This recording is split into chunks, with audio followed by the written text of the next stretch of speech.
What is up, guys? Welcome to Fully Armed. Glad you're with us today. Have I guess, sort of a first today. Now, I don't know when this will air, but this is the first time that I've had a guest that is just occurred to me as I'm sitting here. Not a musician, not a songwriter, not a singer, and not a guitar player or builder. So first non-musician today, and his name is Gary Denham. We're just getting to know each other actually on this episode, so it was really fun for me. We laughed and said it was kind of like a blind date. We're just getting to know each other. But, you know, you guys are going to love it. And former Navy SEAL Team 6. Some interesting stuff going on here. Gary Denham, y'all check it out.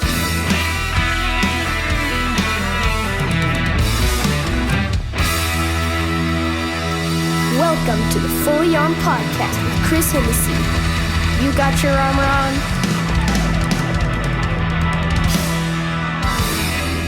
All right, guys, welcome to Fully Armed with Chris Hennessee.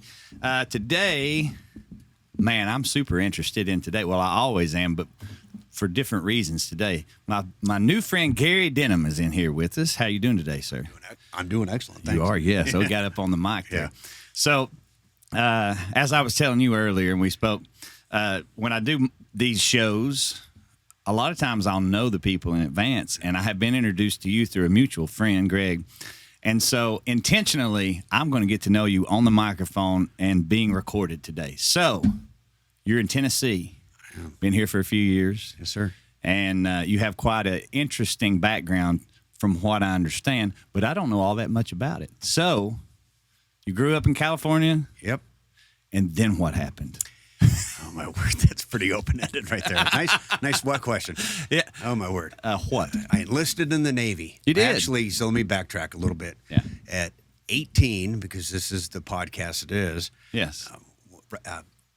10 days before my 18th birthday, I accepted Jesus as my Lord and Savior. No way. Yeah. Yep.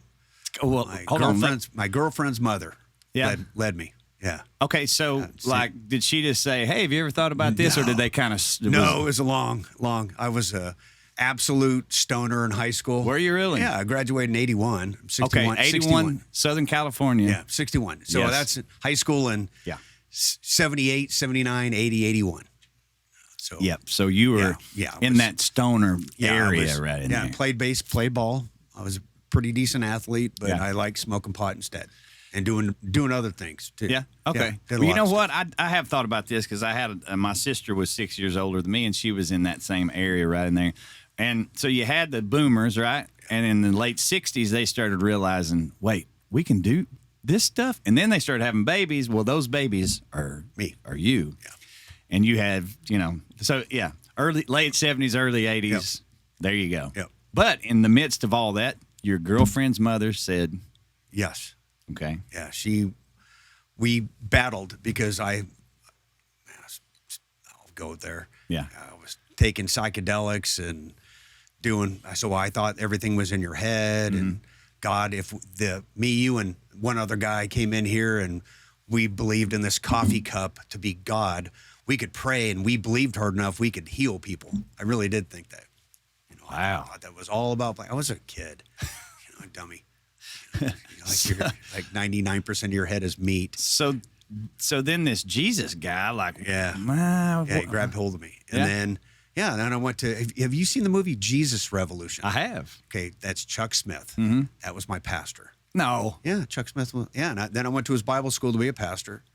And while I was in Bible school, Calvary Chapel Bible School in Twin Peaks, it's out in the mountains in Southern California, we had a guy that was, I don't know if do you remember Junior Seau? Played football. Very well. Yeah, Chargers. Yeah. Chargers, San Diego boy. Yeah.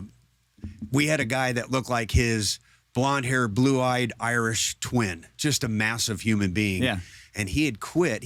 Was in the Navy, and he'd quit BUDS, Basic Underwater Demolition SEAL Training. And in the middle of it, quit it. And so he would tell us all these stories night after night after night about what BUDS was like. Yeah. And which was not a rare thing for somebody to quit that, right? no, it's often. It's More often than not, I would it's about imagine. 85% attrition rate. 85. It is serious. It's about an 85% attrition Okay. rate. A lot of people start and don't end it. Yeah. And so, no big deal. I went to college for a couple years, Cypress Community College. I didn't know what I wanted to be when I grow up, and I was going to school, and I thought, man, college is preparing me for nothing I want to do with the rest of my life. Yeah. And did some research, did a lot of research, what I want to be, and being a Navy SEAL kind of cropped up. So That's crazy. So even on the front end, because I think a lot of people, from what I've understood, will get into the military and the Navy, Yep. and then later decide, you know what, I'm going to go to this next step. But right off the bat, you were I like, knew. I went in knowing I was going to do Yeah. this. I wanted to do this. yeah, And oh my word! Enlisted in the Navy in 1985. Mm-hmm. Got in October of '85. In middle of boot camp, being another guy, Scotty. He and I were in the same boot. Didn't know each other. 85 guys in a boot camp company. You don't know anybody. Yeah. Just all shaved heads, and you smell like mothballs. That's all you know. And it really is. And they had a SEAL tryout, and you had to do a swim. This is in Great Lakes, Illinois, too. It was the middle of, it was cold. In '85, if you do go back and watch, that's the year the Chicago Bears won the Super Bowl. Yeah, the fridge. Yeah. And so it was freezing. It Yeah. was really cold. And so we did it indoors. We did, obviously the swim in the pool. So I can't remember. I don't remember what the Long way. was. Yeah. And then we had a swim, or we do a swim, then we did a mile run, and you do X amount of push-ups, pull-ups, and dips, or sit-ups, sorry. And then, it was really easy number to remember. 33 guys were tried out that night, and 3 of us made that tryout and then it changed everything in boot camp, where everybody was marching to boot camp, everything to do in boot camp. Scotty and I, we had inside of your service record, you have this, it was hot pink sleeve, or this little insert that said huge letters UDT SEAL on it. And we just walked around, and if any of the company commanders pulled you aside, because what are you two dummies walking around by yourselves in the middle of winter? And then we just opened it up, and it showed this hot pink thing, and they're like, oh, okay, you guys get out. They left us alone. Right. And so we did nothing with a group. Yeah. We did nothing. It was really fun. We didn't. Well, what did the groups think about you guys? They thought we were already nuts. But no one even knew what a SEAL was back then. I mean, nobody Well, that's knew. a good point. I mean, it's Nobody become quite Yeah, well it's known. unfortunate that Yeah. people know who we are. Right. I mean, that's a whole. Yeah, I don't like that. And, Yeah. and the older guys, the guys that are probably my era, 50, before the war started, Yeah. before 9/11. Yeah. Gosh, no one sought out any kind of attention. Mm-hmm. You just didn't. Did guys write books? Did guys do movies and write screen? Yeah, I mean, we're human beings like anybody else, and Yeah. that's where we pull from out of society. We're not any different than any other person. I think the difference between SEALs and most other humans is that we can endure a lot of pain. Right. I mean, it really is. Hooray for me! I can endure a lot of discomfort. Has that come in handy for you through the I've years? been married a couple times, of course. Yeah, it comes in. Yeah, it comes a lot of hand. Yeah, but yes, it does. Stepped into that one. Yeah, you did. Yeah. But it does. It does come in handy, and that's part of where other guys. That's why guys quit. Yeah. Is they don't. How do you eat the elephant one bite at a time? They look at the elephant all the time, Right. and they can't segment it, and they can't. And during Hell Week, one of the quote unquote secret is. So you're eating a meal. As soon as you put down your fork and knife, and you leave your tray on the table, and you're walking away, you start saying, all I got to do is make it to the next meal. Wow. That's how you make it through Hell Week. And that's not just the answer. I mean, there's a lot more to it. But Yeah. but mentally, that's what you're doing is you're segmenting, and guys can see that. I think the guys that make it through SEAL training are the guys that are really smart. Like really high. I mean, we got guys that are stupid smart, absolute crazy IQs, but they're able to work through the problem and see that there's an end to this. Mm-hmm. But there's guys that can't see the end to it. Oh, wow. And then you get guys that are so. And so those guys are good to go. Those guys that see the end to it, they're so smart, they see an end to it. And then you get guys that are kind of the knuckle draggers that go, man, they're actually getting destroyed, but they're, smart like dump truck. Yeah. Like, man, I can make it through. And then you get the guy in the middle. The middle guy. Yeah, the middle guy is the guy that goes, man, this is really bad, and I don't see an end to it. And they quit. That's really interesting, because obviously what you're describing, if you were to be describing that in 85, I'm sure that most people listening would be like, wait, I don't know half of what you're talking about, Hell Week and all that. But it's been so well everybody documented knows. in the last 30, 40 years. Yeah. But what they don't show you is that the intellectual side of it, all the people from my perspective on the outside looking in see are tough, physically tough. But it's like mental. Yeah. I know this is going to end. I know that I can make it. Many people, some people have, Correct. So I'm just going to stick with it. Correct. Well, that was part of it too. You look at instructors, and their shirt says UDT SEAL instructor on it. That means they have the pin, the seal, the big trident. Yeah. That they're wearing that. They're qualified SEALs. They've been doing it for years, and now they're instructors. And you look at some of those guys, and some you want to be like them, and the other guys you look at them and you go, man, if that guy can, I don't like him as a human being. Really, I don't like. I mean, just some of the best human beings I know are Navy SEAls. Some of the worst human beings I know are Navy SEAls. Yeah, that sounds like right. Just like any other. You take any demographic of society, and you have the same thing. So there's guys that you look at and you go, man, if that guy can make it, I definitely could do this. Yeah. I mean, I like myself. I don't like myself that well, but I like myself better. If that guy can do it, I can do this. So I'm sure that I might be jumping ahead, but so you accept Jesus and you're a new Christian, and then bam. Yeah. Do you find yourself in the midst of all of that stuff? Was it even part of your process, or was it this is so hard I'm not even going to bring him into it? No, that's a great question. Oh man, I've done a lot of soul searching about this, because for almost 30 years, a little bit more than 30 years, I walked away from my God. Yeah. I wasn't backsliding. I ran. And I didn't lose my core Christian belief. I didn't. I always believed in it, which makes me a hypocrite, but I never preached it to anybody. I didn't. Right. I kept it to myself, but I didn't live that life. And that's part of this story. But man, right before Hell Week starts. So Hell Week is the 4th week of training. Yeah. That's it. 4th week into this madness. Back then it was 26 weeks. That's what I was going to say. So the 4th week of 26. 26 weeks. Yeah. And so I'm laying in bed, and God, this is crazy. I've done a lot of thinking about this. I asked God not to be a part of this. I want to do this on my own steam. You know what I mean? I don't want. I don't know that I do know what you mean. It's really hard. And you can call it arrogance. I don't know what word, but I didn't want God's help. I thought, laying in bed at night, I almost prayed that, God, I want to do this on my own. Yeah. Like that sounds crazy, but I really did do that. Huh. Well, that was my demise. But Tuesday night of Hell Week, they had us in and out of the surf. There's a bunch to this, but they had a campfire.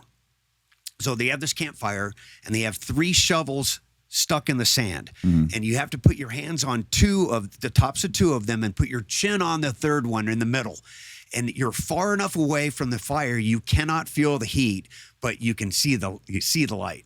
And then all the instructor staff, this is about 2, 3, 4 in the morning, and they're all around the fire getting toasty warm, and they're sitting there. This is the last week in November, first week of December, and they're all with coffee and their big jackets, playing it up, whatever. But they're sitting there, and they start asking you questions, basically kind of interrogating you. Yeah. Not, but interrogating you. Right. And one of the guys pulls my record, and he says, "Hey, it looks like you went to Denham. You went to Bible school.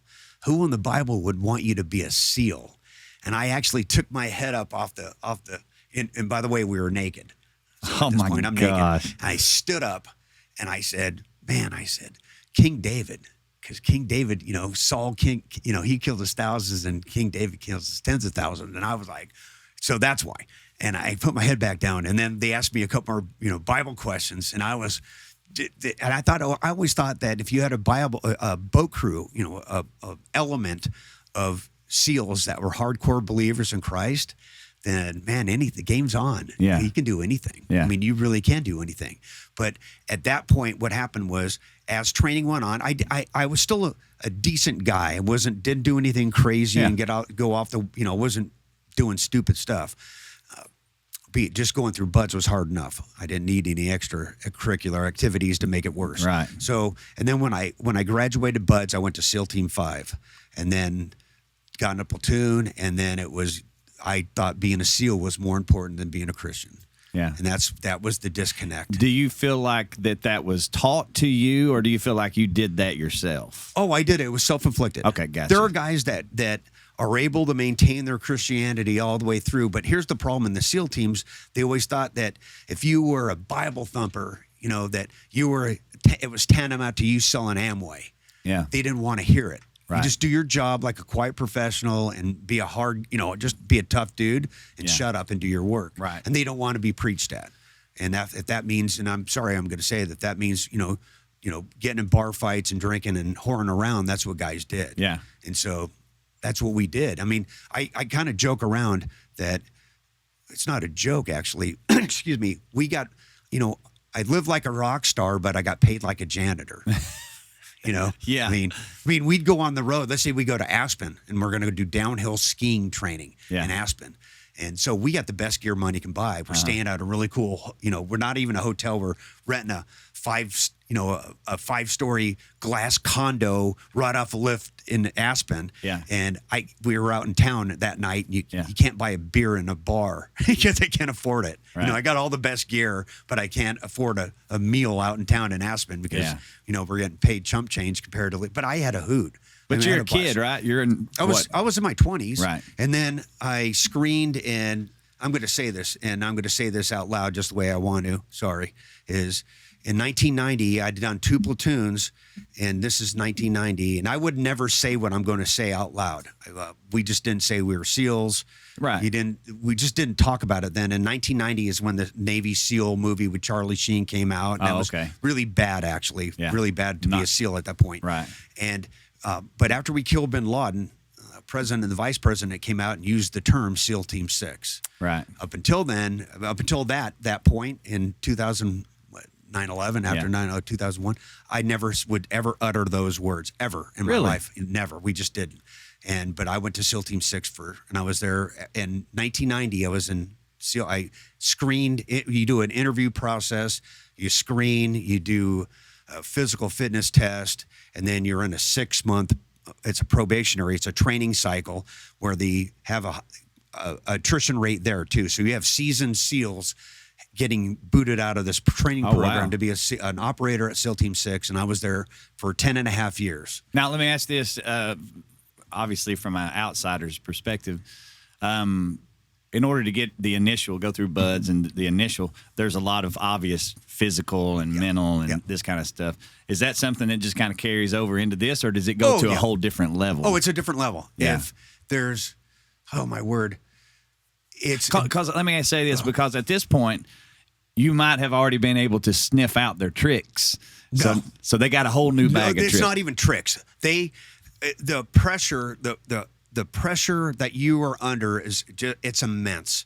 We're always under the gun. I mean, you're always being observed, everything you're doing. Yeah. And they want to see you actually go easy. This is back in 1990. They wanted to see if you go out and hoot with the owls. And then they wanted to see if you could soar the eagles in the morning. Like they wanted to be able to see how you operated on a deficit. And man, it's just a different place. The expectations are super high, and what you have is, so you have a lot of guys that are really good Navy SEALs in the SEAL teams, and they don't want to go there because some guys do. I mean, some guys like I did, but they don't want to challenge themselves again because nobody wants to fail. The fear of failure is a huge driver in the SEAL teams, and you don't want to put your head on the chopping block again because you might lose it. Yeah. And it's hard. That's a hard ego piece. Is there a little part of you that's afraid you might learn something about if you're that guy, you might learn something about yourself you didn't know? Or of course, yeah. Yeah. Yeah. I mean, and without a doubt. And so while I was there, I was at SEAL Team 6, and I was now it's Gold Squadron. I made it through, and I was in Gold Squadron for 10 and a half years. 10 and a half. Is that normal? Is that long? Is that... For that, it's still a little long for that command. Yeah. But the fact that I stayed in one place for that long, and so I'll give you, man, I don't mind. I've been doing this for so long, I don't mind talking about it. But give us whatever you want. Yeah. So I was on the road. I married a stripper from Las Vegas. Okay. Had 2 kids. All right. So my boys, and I got custody of them in a really ugly divorce. Yeah. Right before 9/11. Oh wow. And so you don't foresee that and they were stuff. 8 and 6. Oh, and man. so I went and taught hand-to-hand for a couple years. I taught SEALs how to fight armed and unarmed. How do you fight with your weapon in your hand? And then when you don't have your weapon in your hand, how do you fight? We're not doing MMA. We're not in a cage. Yeah. You and I are going to enter a room and we're going to, like if you wrestle with a guy, you don't want to go to the ground. You've got all this body gear, all this gear on, so you're weighing so much more than your normal body weight. You don't want to go to the deck. Yeah. But if you do, I've got my gun. I'm just going to go and whack the guy on the head. And so we don't fight fair fights. I'm not doing a cage match, Yeah. So it's a different kind of fight that we taught how SEALs how to fight. Yeah. And then now I've got custody of my boys. 9/11 goes down, and I watched all my best friends go out the door and fight a fight I couldn't fight. So you're out at that point? I'm or? not. I can't deploy anymore.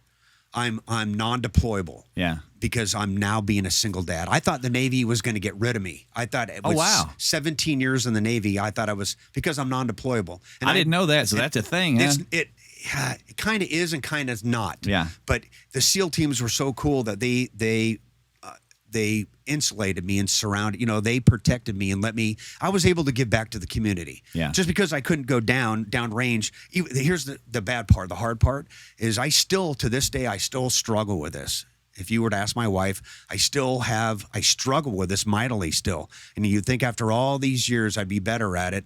I am a little bit, but if you trained, you think you're on the best football team on the planet. Right. Like nobody's close. Like you think nobody's close to you, and you train your butt off like stupid. There's no off season. Yeah. So in the 10 and a half year, well, actually the almost 16 years I was in the SEAL teams up to this point. Yeah. I was deployed 6 to 9 months a year.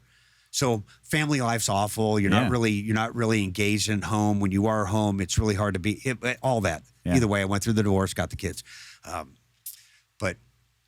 Oh, I forgot what's going. It was my old man moment. But yeah, there's my old man moment. No, I get it. It's a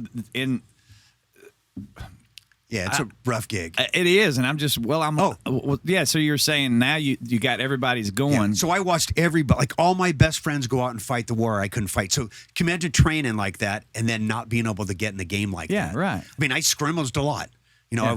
I got my toes on the line a bunch of times. Yeah. I got to do things that even other SEALs will never get to do. Yeah. I've done a lot. You can't be at that command. So when I was at SEAL Team 5, I did 2 platoons. So that's about almost 5, for me, it was about 4 years worth of operating. Uh-huh. And at SEAL Team 5, if we went we went skydiving, you might get in 4 years, I got 60 skydives, and that was a lot of jumping out of planes for a SEAL Team 5 guy. Yeah. At that time in 1990. There were old dudes that were around for years, almost Vietnam guys, right after Vietnam, that were in the teams a lot longer than I ever was, and I had way more jumps than them just because we were in a platoon that we jumped. Yeah. We got to skydive.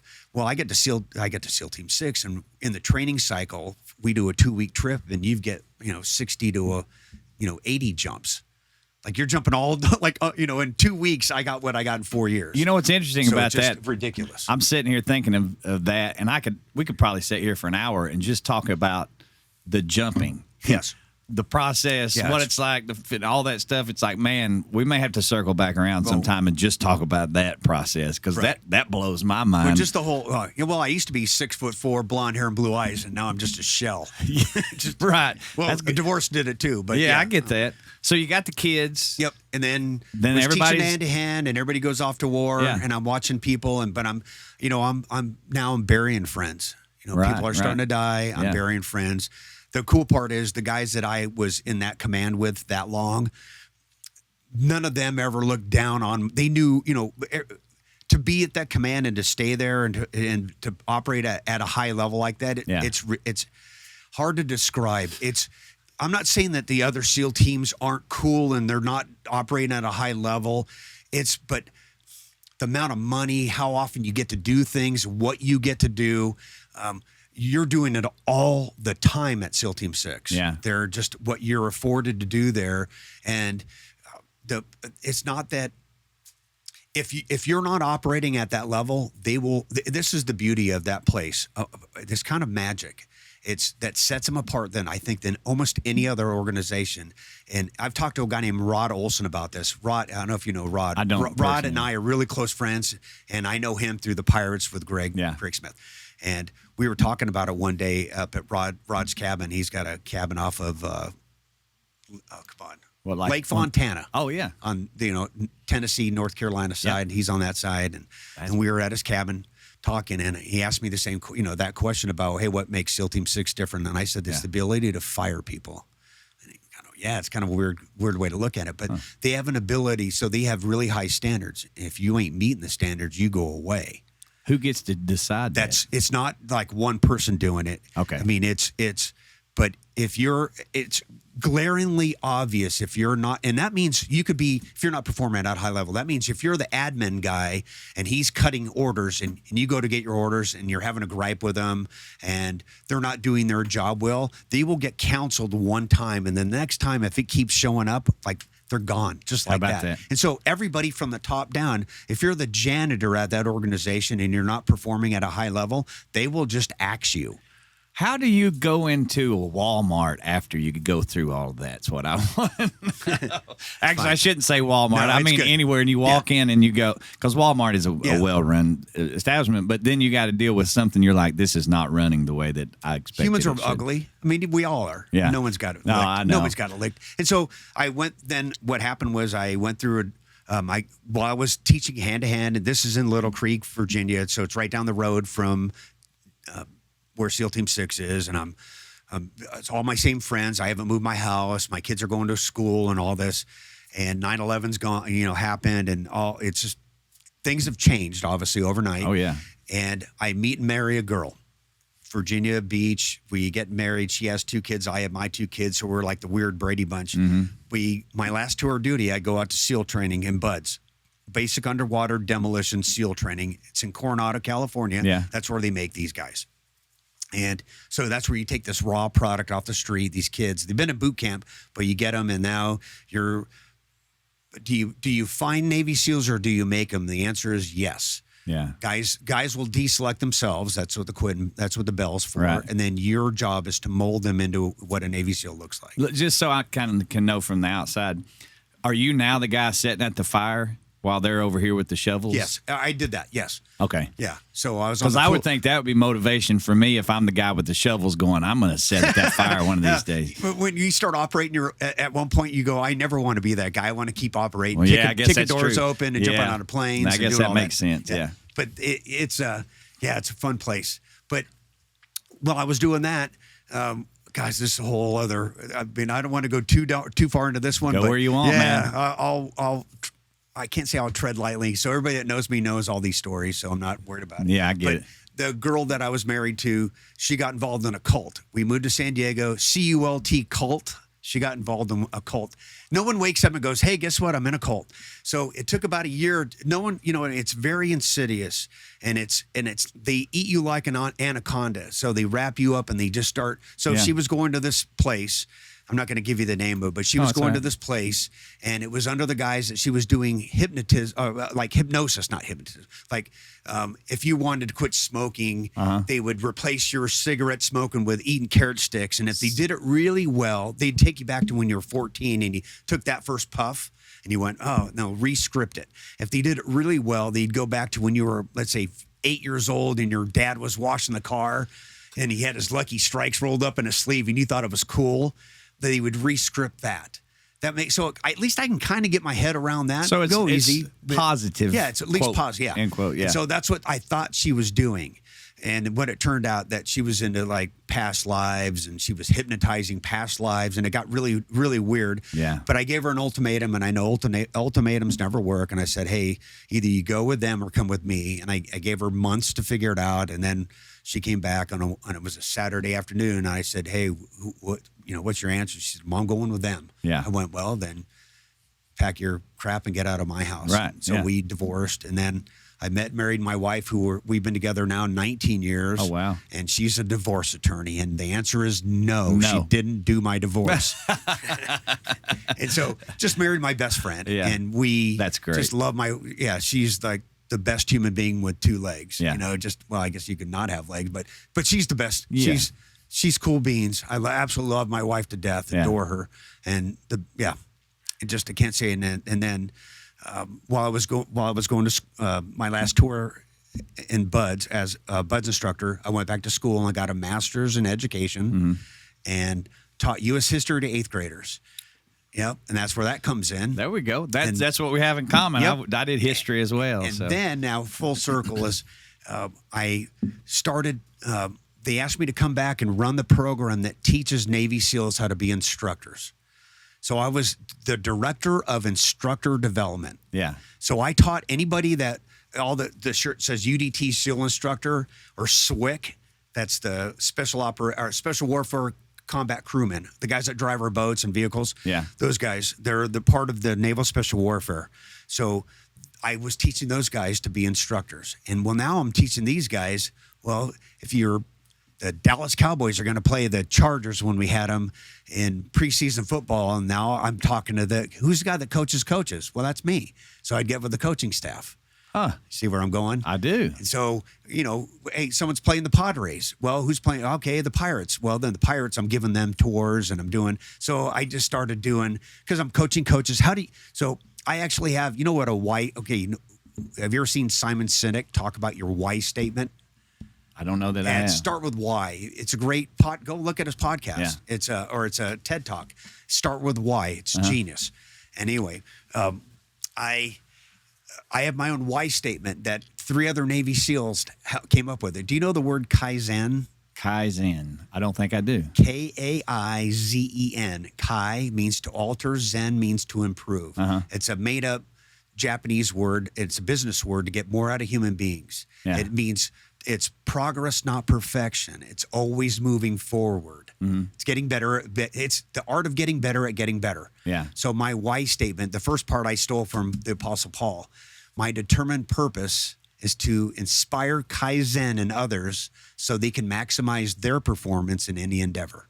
All right. And if I do my job well, I will inspire you to go inspire your kids or the people that you have the honor and privilege to lead. Right. And so all the leadership courses, everything to do with leadership, I taught at SEAL training. I had my hand on my fingerprints are all over this, and I did that till 2015. Yeah. But for 20 years, I taught the junior officers, the JOs, junior officers, after they graduated SEAL Buds. Yeah. I would get them. They go to another course of everything's an acronym in the Navy, in the military, but the Navy we specialize in acronyms. Yeah.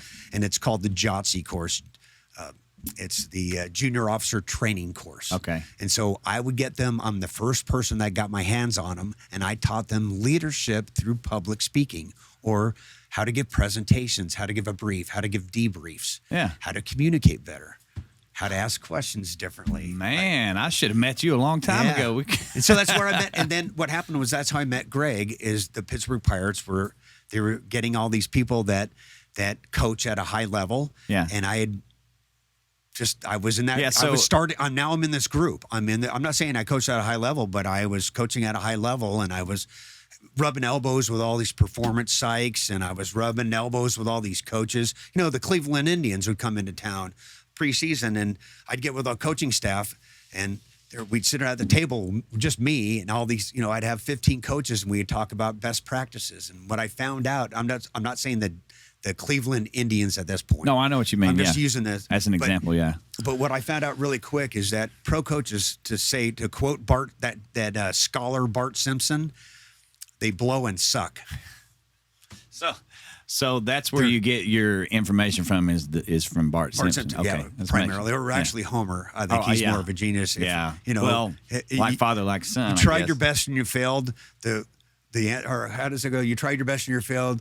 The answer is why try? I think, or something like that. Yeah. I'm misquoting it, but either way, there's a why though. What did you do? What qualified you to end up becoming this dude? Like, is there something that you did through those years in the Navy and that specifically focused you to be able to be this guy? Nice. That's a great question. It had to do with my SEAL experience. Part of it was I would hope to say my maturity, but that can't be it, because My body, I feel like a 98-year-old. Yeah. I think like a 14-year-old. Yeah. Therefore, I are 61. But it had to do with my experience, my background, my education. I had a passion for helping people improve their performance. I love the art of teaching. Yeah. Absolutely. And I was a teacher. I had a degree in it. And I loved watching the light bulb go on. I still, to this day, that's what drives me is I want to serve God. Now it's different. So now I'll bring it back, is in July of 2018, I watched my wife become a Christian. I watched God grab my wife by the lapels and watched my wife get born again. And I was there when she got baptized in the Pacific Ocean, in Mission Bay. And I was there. I always encouraged it. I never foo-fooed God or anything. I never said anything bad about it. But I always thought I'd come back. But when I watched my wife get saved, I went, man, I'm such a dummy. So you at that point were still, because we really do need to circle back around. I was to drinking. I wasn't like a drunk, but I was drinking. I was, I just wasn't living for Christ. Yeah. Just that simple. I don't think I was a bad guy. As far as the world goes, if you look at my resume, my life I was dedicated to serving others and to helping other people out. Right. But my heart, God knows your heart, knows your motives, and I wasn't living that guy. I wasn't the guy that Jesus wanted me to be. Yeah. And I wasn't living that. And so for the next, probably a solid year and a half, I bawled to God about, and I knew I was forgiven. Mm-hmm. And I knew he saw me through through Jesus, through that lens. But seeing yourself and forgiving yourself is a totally different thing. And you can say whatever you want and people could coach me through it. It didn't matter. I still, I don't need to give the devil that much credit. My own self-talk was enough of what I was telling myself about what kind of a, turd I was for doing this to my God. And if I really wanted God, then why did I can work my own, I don't need help. And so for about a year and a half, man, I really went through it tearfully on my face, prone on my face daily in the Word, going, man, this is, I really want to know who this guy is again that I walked away from, and I have to get some answers. And that's why I've parsed it all the way down. I've dissected it all the way down to where, man, going into Hell Week, I went, God, I don't want you to interrupt this. I want this on my own steam. Yeah. And that was the genesis, if I can use that word. What's interesting about that is that you succeeded. Yeah. And therefore instilling in yourself, I can do anything I want to do. And there we go, right? You almost would have been better off if you couldn't make it and you rung the bell. Right? Well, for my relationship with God, yes. Yeah. But he's going to use you exactly the way he wants to use you. And so now things have, and then, golly, man, God changed everything. He changed it before, but he doesn't impose. And I can look back on my life, and there's times where I can look at his hand all over. I can see his handprints all over my life. But I can drink my way right past the voice. Mm-hmm. You can drink I can drink my way right by it. Absolutely. And I can shut it off. Yeah. And I did. And I chose to do those things. And I am that meathead. And I am apologetic to God. I owe no man anything. Right. And I have an audience of one. We actually just had an episode that came out with a couple of musicians, one of which I spent about 12 years with, Cowboy, Eddie Long. And so he started drinking heavily very early in his life, in his early 20s, playing with Hank Williams Jr. He played steel, and that was a really long, winding road. So we just had this conversation, and I'm not saying this factors into you, but I do feel like it factors into a lot of people, that if you live a certain lifestyle from the time you're, say, 22 years old till you're 62 or 52, and then you come to this point of reckoning, let's say it's alcoholism, for instance, that's what it was the case with him, then once you come to that point of reckoning and God comes in and he instills into you the spirit to be able to walk away from the thing, whatever it might have been, lifestyle. Great, you're saved, you're forgiven, but guess what? You've got a lot of stuff you're going to have to deal with that you've left in the wake, and you're actually kind of regressing back in a lot of ways emotionally and psychologically to 22, 23 years old. Right. And now you're going to have to deal with this stuff with a sober mind, right? Yep. So anyways, that just made me think of that recent 100%. conversation I'd had. Yeah, you have to go. I don't make that time up. Yeah. It was lost time, and I spent it doing other things. And like I said, I was married to a stripper from Vegas. Yeah. I mean, I lived that lifestyle, and I thought that was cool. Yeah.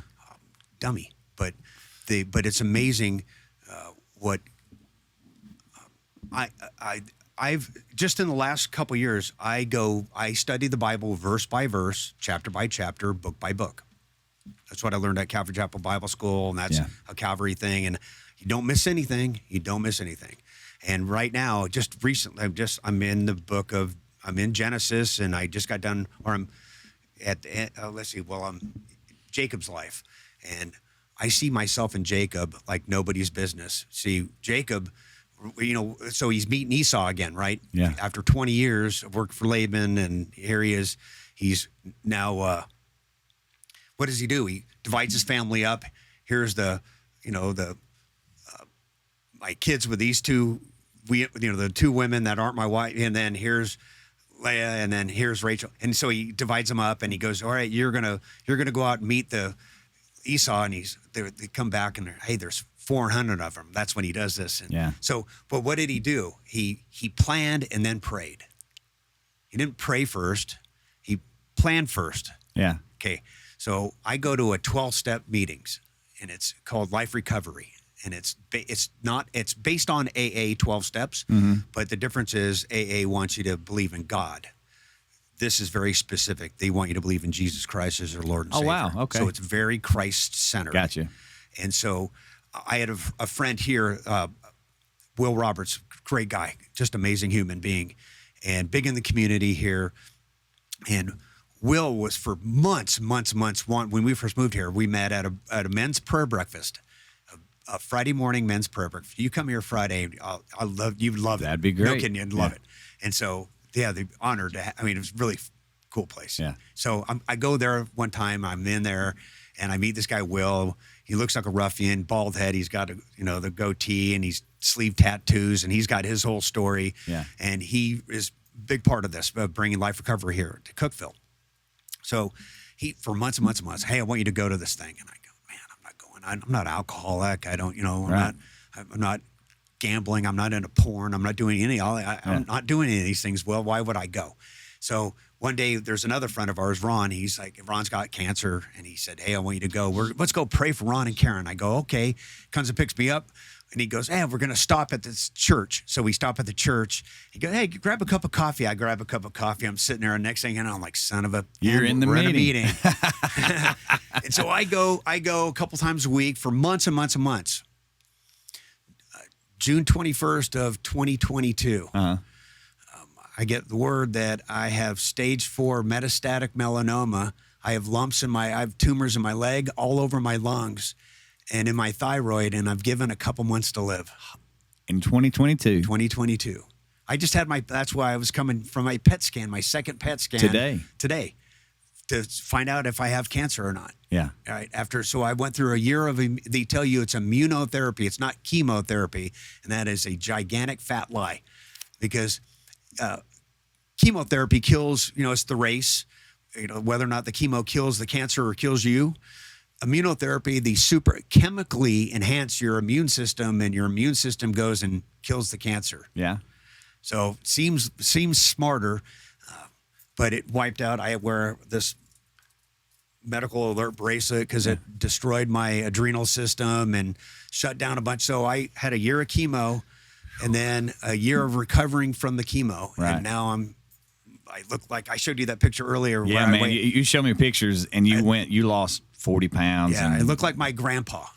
It was yes. Yeah, I look like not a good grandpa. No, I know. Yeah, it looked really brutal. It did not look like what I'm looking at right now. I can tell you and that. it was brutal. It actually brutalized me, and I watched the person I love more than anybody. I watched my wife come down and spy on me every 10, 15 minutes to make sure I was breathing. Wow. I mean, I literally did there's days I went, man, so this is what it means to die. Yeah. Where I'm literally, this is it. I'm dying right now. This is what it is. Wow. and they gave me months to live, and here I am. And that's a God thing. So I'll add to this. Sorry for hijacking this conversation. I'm blabbing. This is, yeah. And so I get diagnosed. We're at church, maybe that Sunday or maybe the following Sunday. I can't remember. It's kind of blurry. But we're in church, and we're singing, and I hear pretty loud. I hear, Gary, I'm going to heal you, but you're going to go through the process. Yeah. And I went, well, okay, I'm good with that. You know, and we're singing about a minute or two later, and then I hear that whisper, really quiet. I mean, really quiet in the back of my head. I hear, the reason why I'm not going to miraculously heal you, Gary, is because you wouldn't appreciate it. Oh, brother, I sat down and bawled like a baby. How about that? Like the whole shoulders, the whole up and down. Yeah. Man, I cried like a baby. I mean, inconsolable type thing, because he was right. And so that changed, that notched it up. And so God changed everything. Everything in my life changed. I mean, it was already going there, but so my life recovery, it had nothing to do with, like I said, I wasn't an alcoholic. I didn't have addictions. Mine was, why do I need God? I'm just going to go do it. I don't need to pray about this. I'm just going to go do it. This sounds familiar. Very, doesn't it now? See, right? Yeah, it's exact. So it's old me. Yeah. And I went, so it's not, like I said, it's not like I think I know I'm not that cool. Yeah. I know I'm not. I've got family and friends that will tell me I'm not. I know I'm not. Yeah. But man, I'll tell you what, talk about a sobering thought and it changed everything. I mean, I can't tell you how much I mean, and I don't mean this is not hyperbolic. I'm not meaning this in any kind of over exaggerated way. I mean, every morning I wake up, the first thing I do is I'm having a hard time, but I thank God for breath in my lungs. How about that? Man, I got another day to do this. Yeah. I mean, I live a life of mulligans, in golf, right? You get a mulligan. Yeah. Man, I tee them off a lot because, we all do, I think. But I live a life of mulligans. I don't want to, duff it off into the woods. Right. But brother, I still mess up, man. But I'll tell you what, life changed. God is good. God's amazing. Man, there's so many things it brings to my mind. I'm hearing you say that, and I'm like, you go through all the training that you went through, all those years, and all that psychological and physical and all that stuff, and it's to prepare you, as far as the military goes, for what may come. Yeah. That your country needs you for. But isn't it interesting and not ironic? I guess it's a blessing that you went through all that stuff to prep for the last 2 years. Yeah. Now, I don't know, who knows how you would have handled it if you were a different person. There's, who knows? Yeah. But I can't imagine there being a more difficult battle that anyone would. There it went. You don't need that anymore. That's my medical alert bracelet. Who needs that? That I can't imagine there being a more difficult and intense physical and spiritual battle than what you've went through in the last 2 years at all. So, but I had half the community praying for me. Yeah. When we get done with this, I'll show you a picture of the barn where we do the Friday morning prayer breakfast. Right, and those men were amazing. I mean, absolutely amazing and the community did. Yeah. The community wrapped me up. I mean, if I was still in San Diego, my wife and I talk about this enough, where if I wasn't, we would have been just a little island to ourselves. Yeah. Our church probably would have, they would have helped.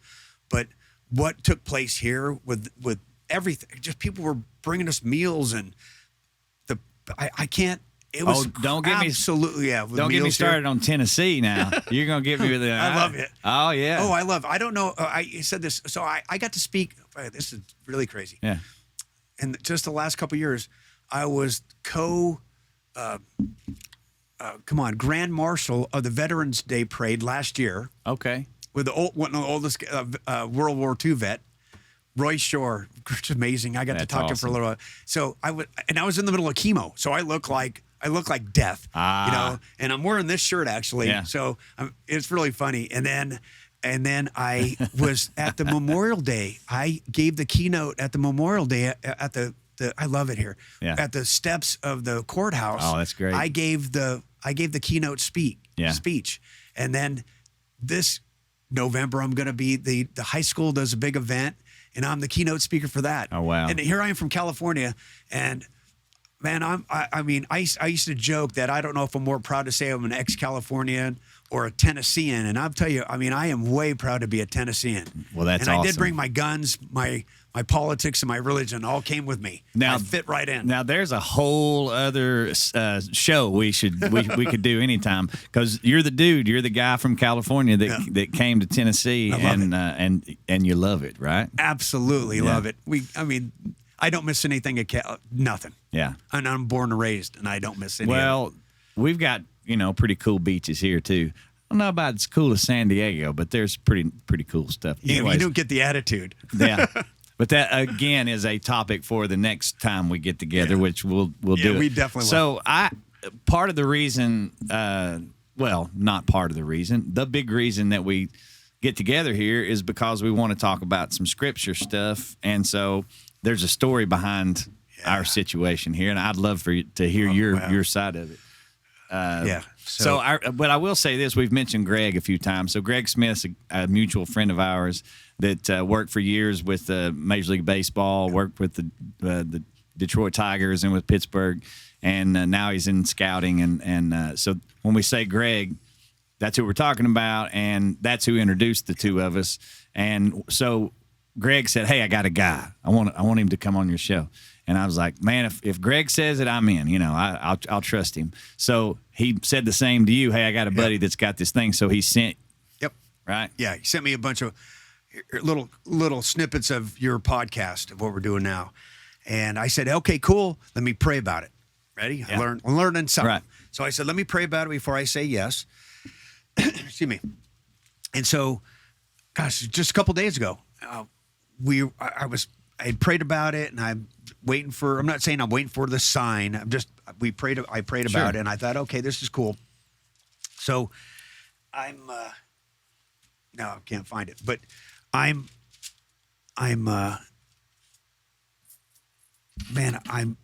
sitting watching your podcast, and I'm looking at all these different ones, and I think, well, you want a Bible verse out of me. And I'm thinking, during cancer, I talk, Proverbs 3, 5, and 6, trust the Lord, right? Yeah. Lean not on your own understanding. Yeah. I mean, I've got all these Bible verses just, they're coming out of my ears.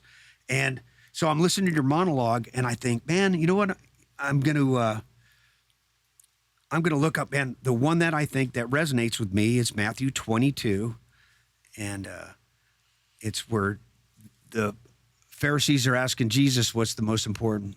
Yeah, they're quizzing him, right? Yeah, they're quizzing trying him. to catch him. They're trying to catch him. And so as I'm putting my finger on Matthew 22, and so I'm putting my finger on it. In fact, I can't find it now. I'm looking for it, but of course, forever to go look for it. But that's all good. So I'm looking for it, and I put my finger on it, and I'm starting to read, "You shall love the Lord your God with all your heart, all your soul, with all your mind." So I'm listening to your monologue. Yeah. And at the 3 minute and some change, at the very same time, I'm talking verbatim. You and I are reading it out loud. As you're reading it. You're in Mark, and I'm in Matthew, and we're reading it. 12. It's Mark 12. Yeah. So I'm reading it out loud at the same time, and it stops me. It stops me. Yeah. Where I'll tell you. So most SEALs, just like any He-Man, woman hater club, we're not allowed to cry. But since chemo changes things, and you're allowed to cry at funerals and for your friends, and not because you got a boo-boo, and I'm good about it. Man, I put down I stop. It stops me, and I weep again. Where I'm like, God, you winked at me. The other wink, the God wink. Yeah. And so I just got done studying this, where Hagar, right? Hagar and Abram and Sarai, right? And if I'm saying their names right, and Sarai's not treating Hagar right. She's got Ishmael, and they're fleeing, and she prays and says, "You're the God who's El Roy, Elroi, Roy." Yeah. If I say it right, well, I'm in the South now. I guess I could say it right. Yeah, Roy. Roy. Yeah. And so, but it's El Roy, the God who sees me. And I just start crying, thinking, man, you're the God who sees me. You know me. And you see me. Yeah. And it just stopped me in my tracks. And I thought, man, how cool is that? And I text Greg straight away. Yeah. Didn't even finish the monologue part. I just text Greg right away and went, brother, I'm in. I'm in. Tell him I'm in. Tell him what I got to do. So ready? The next night, this is Saturday night. I have my phone charging on my nightstand, just like this. Yeah. At 12:16, my phone wakes me up because it hits the floor. No way it can hit the floor. Right. It hits the floor. We have wood floors, and it makes a boom. Loud. It's Yeah. loud. So I sit up in bed, and I'm like, man, what was that? And I'm right when I'm hearing it, ready. And my wife and I, we listen to the Bible app being read out loud at night. So Yeah. if middle of the night you wake up, you hear the Bible instead of my own dumb thoughts, right? So guess what I hear? Interesting. All right. Ready? Hold on. I turn, ready? I even took a picture of it because Oh, you got a picture. I got a picture of it. 12:16. 12:16. Yeah. Ready? Mark 12. Mark 12. Guess what? It's being read. And you're just like, Guess what's being read? well, if it's Mark 12, I got a pretty good idea that you should love the Lord your God with all Hear, your O heart. Israel, Lord of God is one, right? Thou Yeah. shalt love the Lord thy God with all thy heart, with all thy soul, with all thy mind, and with all thy Spirit, strength. yeah. And the second is like, I hear that. Yeah. So my phone falling off my nightstand, which there's no way it can, Yeah. that is what's being read out loud. That's So I sit up in bed Yeah. at 12:16 at night, man, and I've got my hands up praising God. How about because that? The wink. Just, man, 2 days in a row. The Watch God it. sorry about that. The God that I put a hole in that with my head. But the fact that he sees me. Yeah. Man, he knows me. Yeah. I'm nobody. Right. I'm nobody. And here he is. He knows me. Gosh, it's just, man, I'm so smoked by this. Yeah.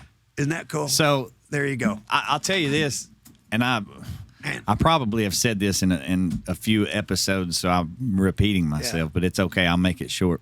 You were asking me about this coin earlier, and that story that you just said reminds me so much of the story of where this came from, so fully armed. So I'll keep it real quick because you don't know this. So I'm trying to come up with a name for this thing. And I want it to be right, and I knew I wanted it to be out of scripture. So I'm like, I thought of David, I enjoyed reading the strength of David. And so I'm having a hard time coming up with anything. So I finally was like, you know what? Armor. I like that idea. There's a good visual. It's cool. You've got your, I got my coffee cup that actually that's has. got the Ephesians 6 on it. Yep. So I go to Ephesians 6 on my phone and I screenshot full armor God. I go to sleep. I'm like, maybe there's something in there, right? Yeah. So the next morning we wake up, we go to my mom's for Christmas, and she gives my son this coin. Nice. And this coin says Ephesians chapter 6. And I go, that's pretty cool, but I'm hard-headed, Sure. So on the way home the next day, we're pulling through a restaurant, and my son goes, look at the tire cover on the back of that Jeep, and it says Ephesians chapter 6, right? Wink, wink, wink, wink. Yeah, no kidding. So final wink, and I kind of freaked out. I'm like, that's crazy. And they go, why? And I said, I'm working on this idea for this podcast. They go, what's a podcast? In that moment. And I said, well, I'll play you the Unashamed, the Duck Dynasty guys. I'll play it for you. So I played it for them, and within 2 seconds, Jace, the main guy on there, said, we're studying the full armor of God in Ephesians chapter 6, of course. Yeah, wink, wink, wink, wink, right? So when you read that story, I was like, yeah, I've had a wink, and that's kind of why we're sitting here in the first place. So yeah. So was that the scripture? So if I said, give me what verse arms you, that's the one you're going to in that moment, Yeah. right? Ready? Yeah. So I have a friend that we've known each other since we were little kids, and he moved here long before I did. Yeah. And he sends me a daily Bible verse. Yeah. Today's. Is this today? Today. So today at 3:39, that's early. Yeah. Yeah, he gets up early. He will cover you with his feathers. He will shelter you with his wings. His faithful promises are your armor and your protection. Do not be afraid of the terrors of the night, nor the arrow that flies in the day. Do not dread the disease that stalks in the darkness, nor and then that's kind of where it ends up right there. Ready? I had my PET scan today. Yeah, you did. Brother. So I have a really, really good friend of mine. He's a Navy Captain SEAL. And he talks about this. I love Yeah. this. So this is a great quote. We dress for war because we expect to fight. Yeah. And our dress is here, right? Yeah. So Yeah. but that's a great quote. Yeah, it is. Well, and here's the thing. We dress for war because we expect to fight. If you do not expect to fight, then are you really doing it right? Because we're in this world that's been very obviously full of sin. And if you're going to fight, you better be prepared for it. If you're not going to fight, you're just going to lay there and get ran over by the world, then that's a whole other deal. So, man. That's man. So that brings me to today. To today. Yeah, actually to today. And so PET scans, and then you have to I'll wait. find out. Yeah, I don't know. Probably by the end of the week, I'll get something that will tell me whether or not I'm cancer free or. How do you feel? I feel great. I don't know what normal is anymore. I don't. Do you ever wonder about the fact that when you get into, later into life and you go through something like that, then there's also if I didn't have to go through this, how would I feel anyways? So there is that factor of it. I think about that a lot. Well, there's not a SEAL that isn't like Humpty Dumpty. We're all just destroyed. You're beat up, right? Yeah, it's kind of, I can't say it. So they did I can't remember, it was like Gallup or somebody did a study on SEALs about what makes guys come in and all this stuff, like what you're back, like guys that played chess. It's really, there's all these weird things that they found out that are commonalities between guys that make it into SEAL training. Right. And, now I forgot what I was going to say. There's my old man. So they did a study on it, right? Yeah. Oh, and so if you were to look at me, I'm not huge by any stretch. I'm 5'11", weigh about 190. My fighting weight's about 180. You got that weight back though, right? Yeah, you did. But I like weighing about 180, 185 is what I feel really good at. Yeah. And so I got a couple more pounds to lose.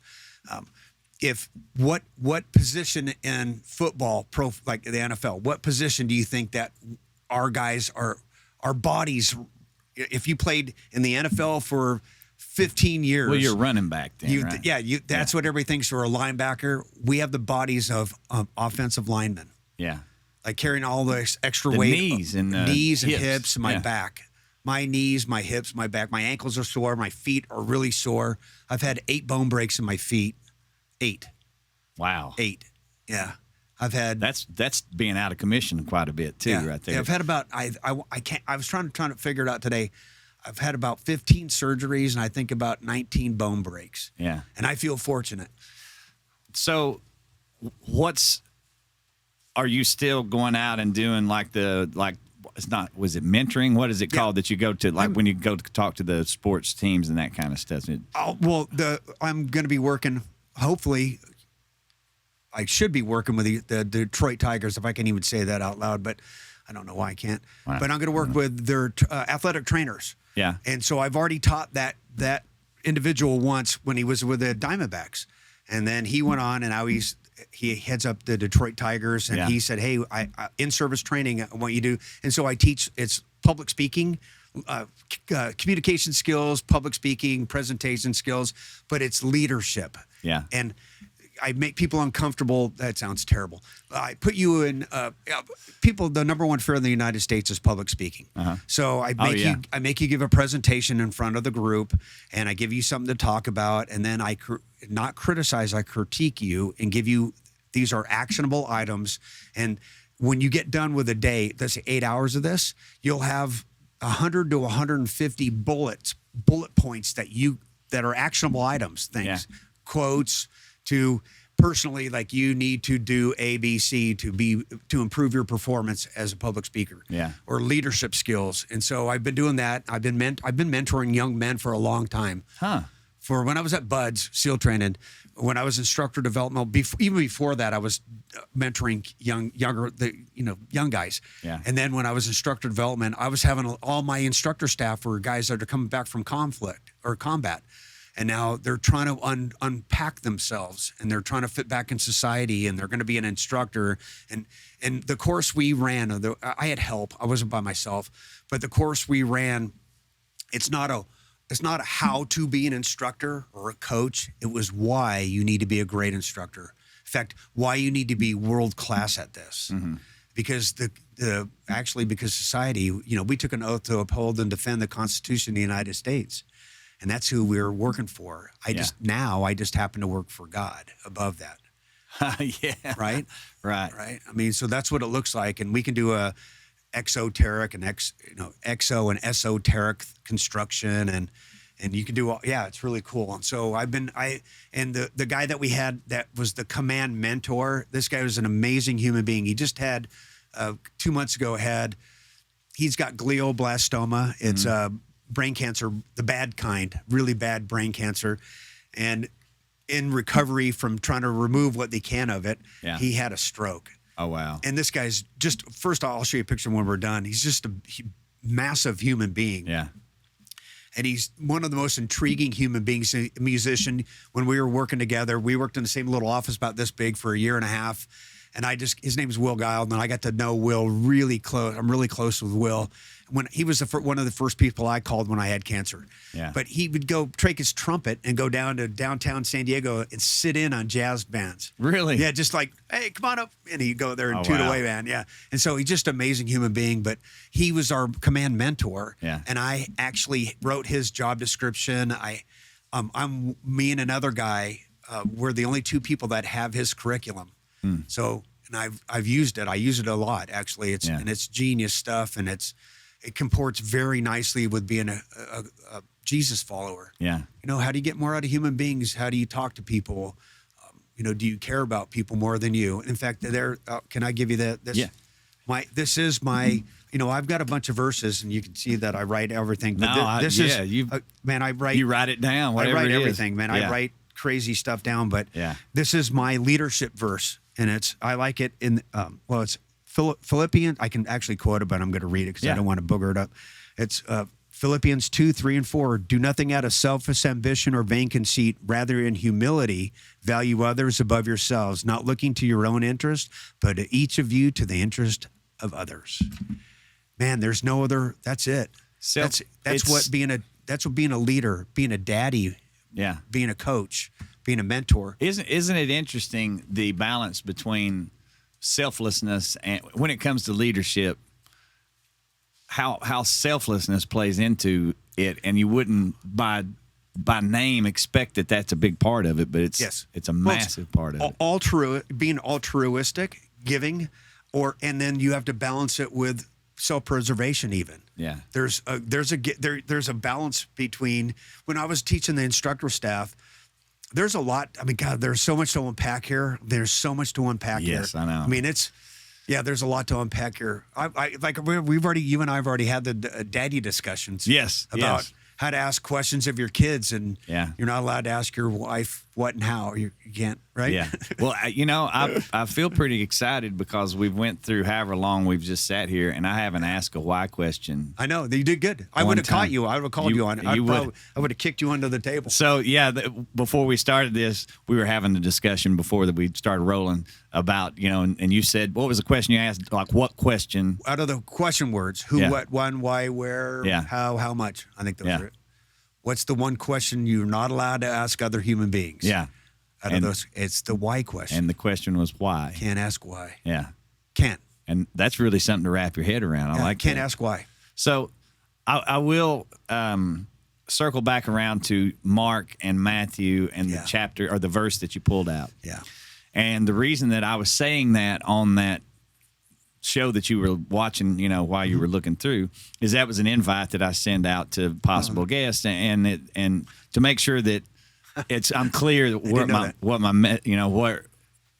my message is, what I'm trying to get across. And I'm not saying necessarily like if somebody asks me what's your go-to verse, what is it? Like you, I've got a lot of different things that I could say. But what I love about that one is that we can sit here and talk about Jesus quotes for days and days and years. But at the end of the day, if I have to really laser focus on one thing he ever said, it goes to there. Because he basically says, listen, guys, I'm going to tell you a lot of things, a lot of parables, but at the end of the day, do this. Yeah. Love him with everything you got. And the fact that he says spirit, mind, strength, heart, all of those things, well, that really gets me going, because used to, through the years, I would blow off. I just go, okay, yeah, look at it as one big thing. But then when I started breaking down mind and spirit, and heart, he is literally breaking it down into all these different facets. Like, mind means think about me. Like, think about, don't just feel. Yep.